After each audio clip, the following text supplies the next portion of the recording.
Hacia Belén va una burra, rin, rin. Yo me remendaba, yo me remendé, yo me hice un remiendo, yo me lo quité. Cargado de chocolate. En alguna oportunidad estaba el maestro enseñando, se encontraban presentes algunos fariseos y maestros de la ley. Habían venido de poblaciones de Galilea y de Judea y de Jerusalén. Llegaron unos hombres trayendo en una camilla a un paralítico.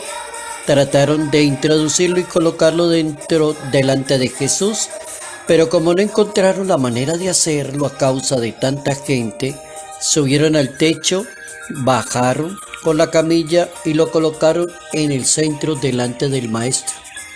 Al ver la fe que tenían, el maestro dijo: tus pecados te quedan perdonados. Los escribas y los fariseos comentaban: ¿quién es este que dice blasfemias? ¿Quién puede perdonar pecados fuera de Dios? Evangelio según San Lucas, capítulo 5, versos 17 al 26.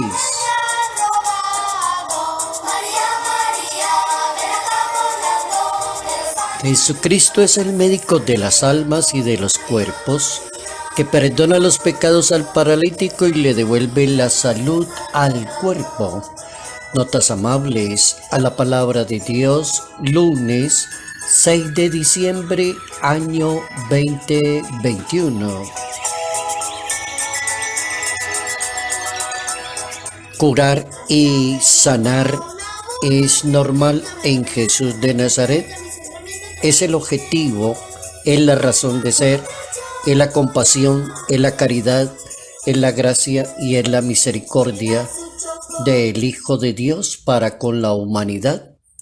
La razón de ser por la cual Dios envía a su Hijo al mundo es para salvar al mundo y no para condenar al mundo.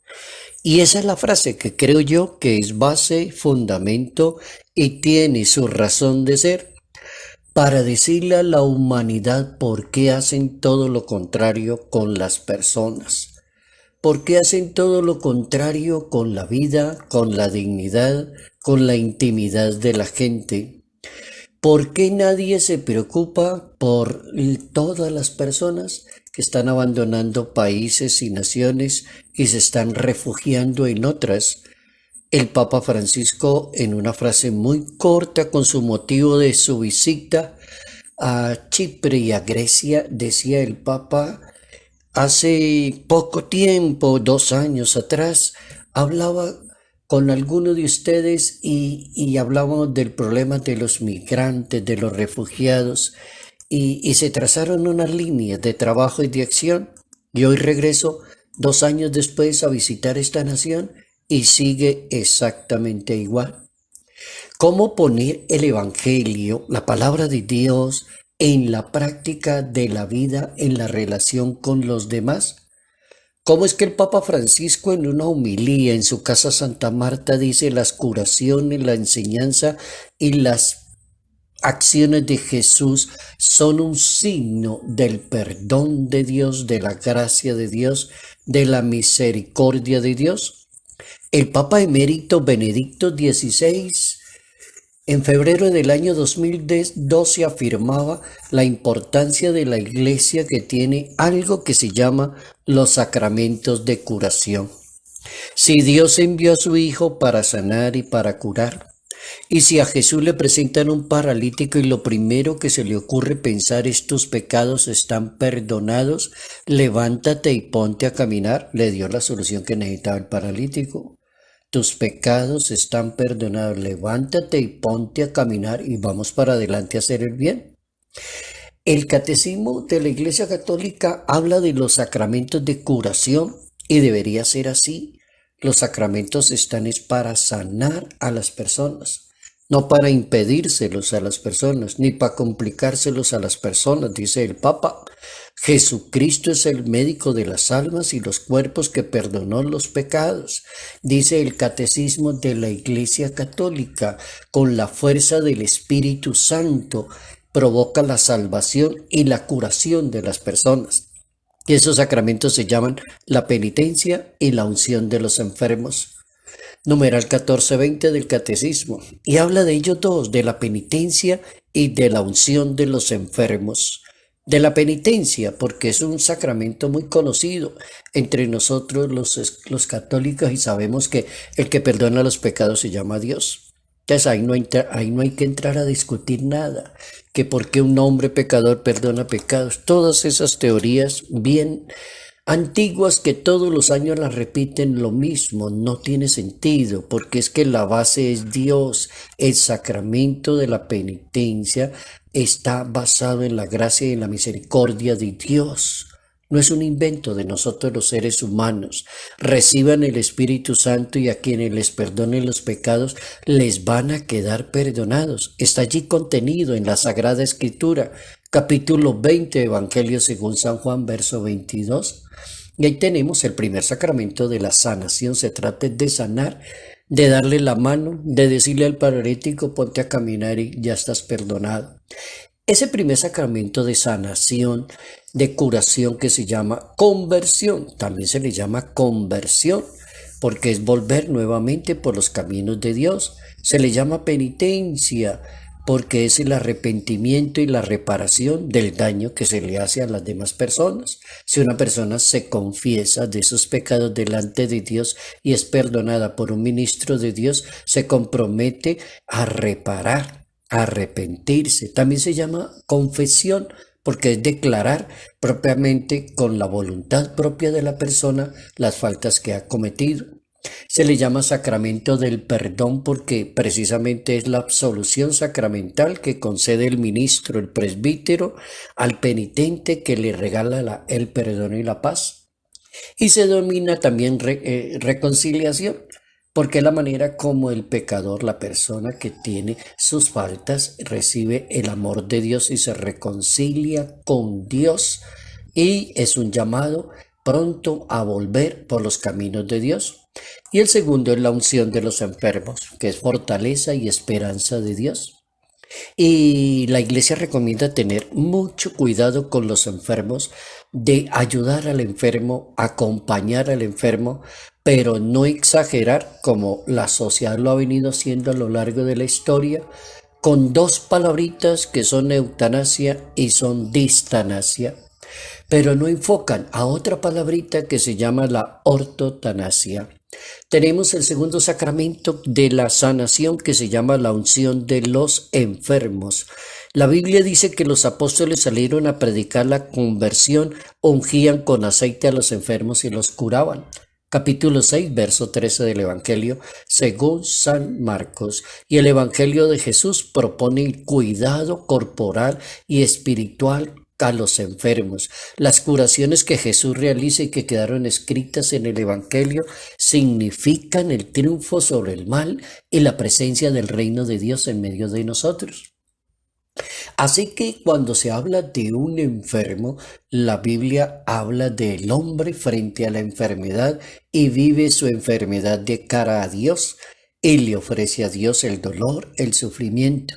¿Qué debe hacer la medicina y las personas que están encargadas de la salud de las demás personas? Ser muy cuidadosas, ser muy diligentes y no caer en esas tres palabritas que son moralmente ilícitas, son inmorales, amorales, no van con la ética ni la moral, violan todo tipo de presupuesto, que son la eutanasia y la distanasia. La eutanasia es que consiste en una acción directamente hacia la muerte, injustificada, es decir, no se justifica decir yo tomo el presupuesto sobre mi vida, yo decido sobre mi vida y quiero que me la quiten, o yo me la quito yo mismo, o un médico decir es mejor hacer esto. No, la iglesia propone no hacer eso. El valor absoluto de la vida es una gracia de Dios. No matarás, dice la Santa Biblia, no quitarás la vida del inocente. Éxodo capítulo 23, capítulo 20. La vida es dada por Dios, capítulo 2, libro del Génesis. Él tomará cuentas de la persona que mate a otra. Capítulo 4 del libro del Génesis. Primera tentación que hay que evitar en un sacramento de la curación de los enfermos, de la sanación, se llama eutanasia. Segunda tentación, la distanasia, moralmente ilícita. Pablo VI decía, el médico no está obligado a utilizar las técnicas que le brinda la ciencia para alargar a cualquier costo y con cualquier medio una vida que ya no es plenamente humana. Oigan la definición de San Pablo VI. El Papa no tiene justificación alargar a cualquier costo, cualquier medio, algo que no es plenamente ya humano. La Iglesia propone y se queda en el centro, en el punto convergente que se llama la ortotanasia, atender a las personas con todos los medios diligentes y para atenderles y proporcionarles el remedio para calmar el dolor sin irse en el extremo, sin irse. San Juan Pablo II dejó 2 documentos maravillosos para atender la vida, la salud, el dolor, la enfermedad de las personas. Hay un primer documento que es el documento bestseller que se llama una carta encíclica Evangelium Vitae del año 1995, el valor y el carácter inviolable de la vida humana, San Juan Pablo II.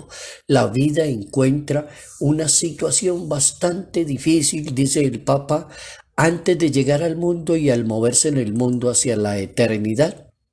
Y también aparecen los derechos inalienables de las personas que no pueden ser violados por los gobiernos, por las políticas. No es que saquen una política y diga que es legal la eutanasia, es legal la distanasia, le vale tanto y ya se puede hacer. Es un abuso, dice la Iglesia, de una persona gobernante decir eso.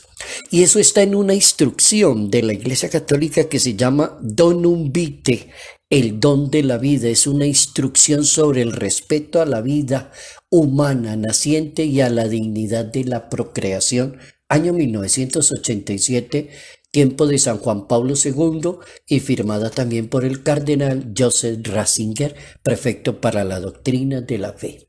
Interesante el tema para hoy, de aprender a atender la vida humana al estilo de Jesús, darle la mano a los demás, que es perdonar, curar y sanar, que están en la mente del Salvador del mundo.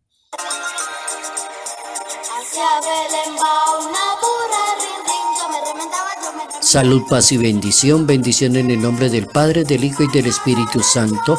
Padre Jairo Yate Ramírez, Arquidiócesis de Ibagué.